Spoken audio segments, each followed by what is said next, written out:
Ahli hukum pidana Albert Aries menyebut terdakwa pembunuhan Yosua, Richard Eliezer, tidak bisa dipidana. Pasalnya Eliezer hanya menjalankan perintah atasannya Ferdy Sambo dan terpaksa menuruti karena menghadapi dua konflik.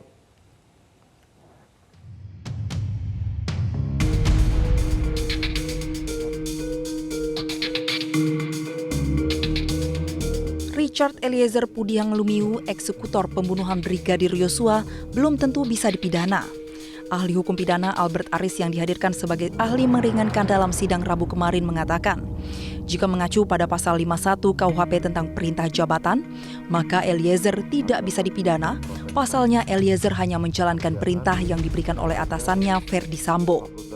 Mengutip pandangan ahli hukum pidana asal Belanda, Albert mengatakan, si penerima perintah, dalam hal ini Richard Eliezer, berada dalam keadaan terpaksa karena menghadapi dua konflik soal perbuatan pidana yang seharusnya dihindari.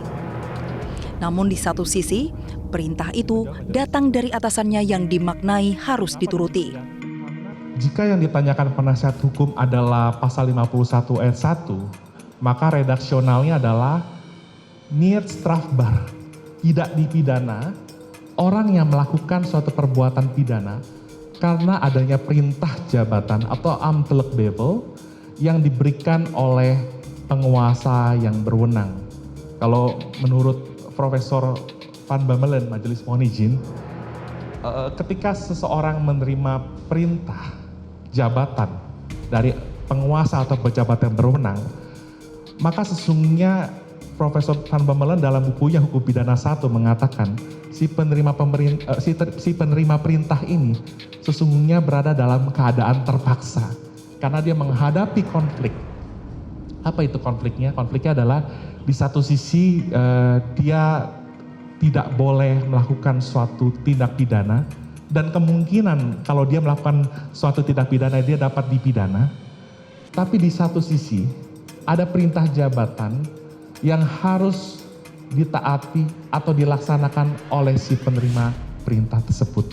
Jadi dia berada dalam dua konflik tadi, diperhadapkan pada satu sisi dia menghindari kemungkinan dapat dipidana karena melakukan suatu tindak pidana, dan di sisi lain juga ada perintah jabatan yang harus dilaksanakan atau ditaati oleh yang bersangkutan. Namun secara objektif, tidak semua perintah jabatan dapat serta-merta membebaskan si penerima perintah dari pertanggungjawaban pidananya. Ada dua asas yang dapat digunakan sebagai parameter untuk menguji keabsahan dari perintah jabatan, yaitu asas proporsionalitas terkait bagaimana keadaan, cara, serta alat yang digunakan saat memberi perintah dan saat perintah jabatan itu dilaksanakan.